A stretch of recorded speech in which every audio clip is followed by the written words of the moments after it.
The birth of Greymon! The episode begins where we left off. The kids and their monsters falling into the riverbed below. The small flying monsters try to save Sora, Izzy, and TK by flying, but to no avail.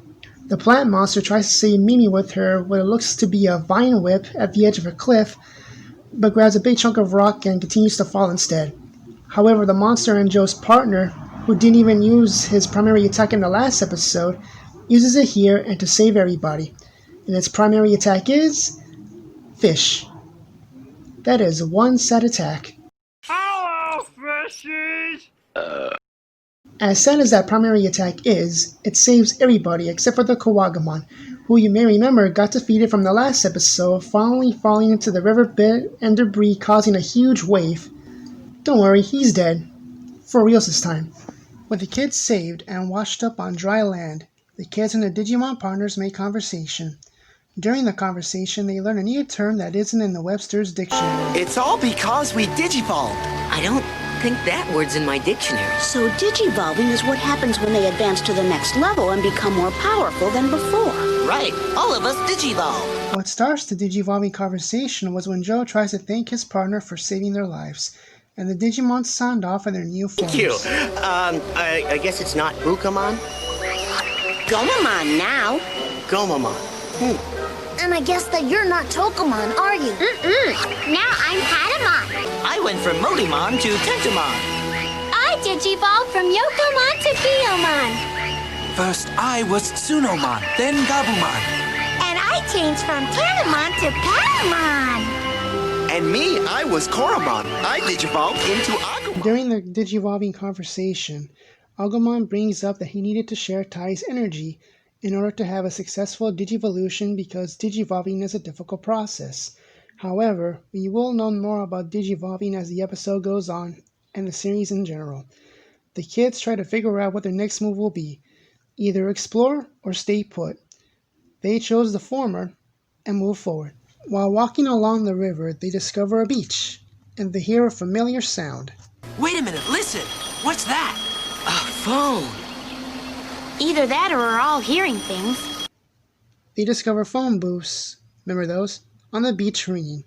So they run to the phones, and each of the kids try to call for help, but to no avail. They get weird messages on the lines. Hello? Hey, Mom, it's me. At the town, the time will be exactly 45 miles per hour. And 90 seconds. Something's wrong or Mom's flipped. Tomorrow's forecast calls for clear skies with occasional ice cream. What do you wear for that? This number only exists in your imagination. Please hang up and don't call back. What planet did I dial?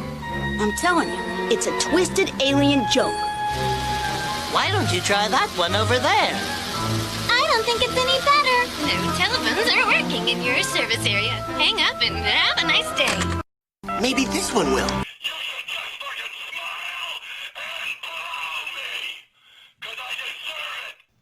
While Joe continues to be unsuccessful in his attempts to reach someone over the phone booth, the others take a rest on the sand and are getting pretty hungry. They briefly talk about the miniature remote digital apparatuses, and Matt brings up an interesting line about them. We wouldn't have them if they weren't important. Oh, you have no idea. Especially after what comes later. As Izzy thinks about taking it apart and studying it, That is after I get something to eat. I'm really famished.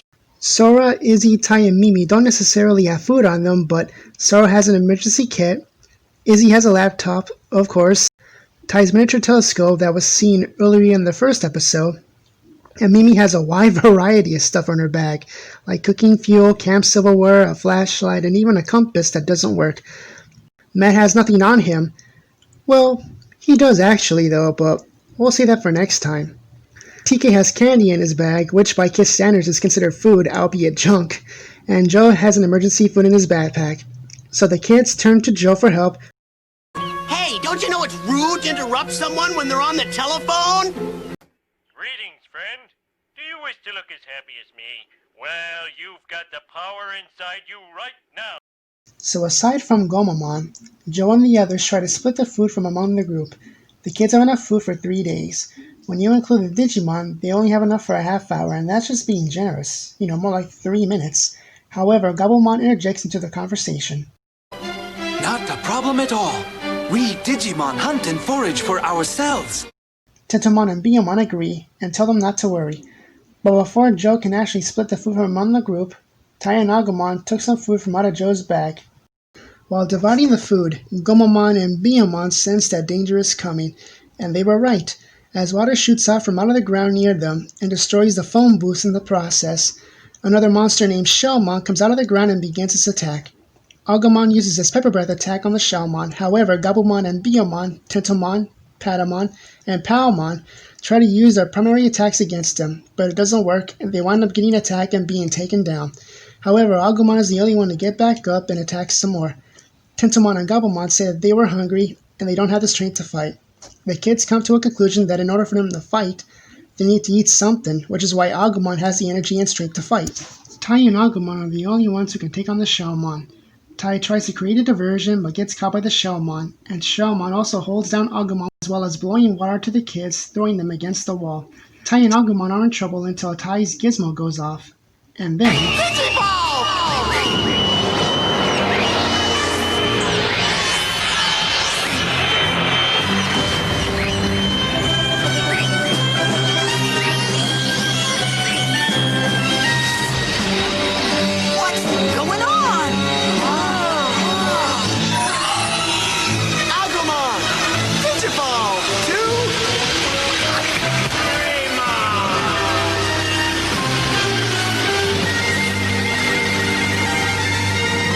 Agumon evolves, or should I say Digivolved, into Greymon, saves Tai or lack thereof, and fights the Shellmon one-on-one. Greymon defeats the Shellmon by throwing him up into the air and hits him with the signature Diginova Blast. They need to shorten it, and send the Shellmon packing right back into the ocean. Greymon reverts back into Agumon, and Tai comes to his aid, and Agumon responds to him by saying if he has anything to eat. Oh, Agumon. Operator! Operator! Did you hear me? Really, Joe? Anyways, while Joe is doing that, the Digimon are having a quick bite to eat out of the kids' lunch, just so they can have enough strength just in case more dangerous Digimon show up.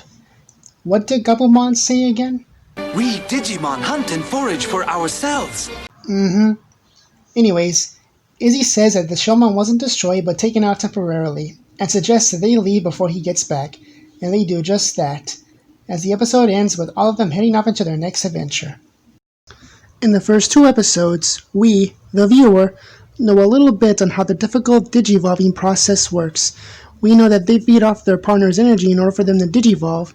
They digivolve whenever the kids are in trouble, and we know that possibly food and the miniature remote, you know what, I'll just call them gizmos until they give it an official name, are the key factors in helping them digivolve. The characters by themselves are still trying to figure out the digivolving process, and they'll continue to learn more about the process in the next few episodes.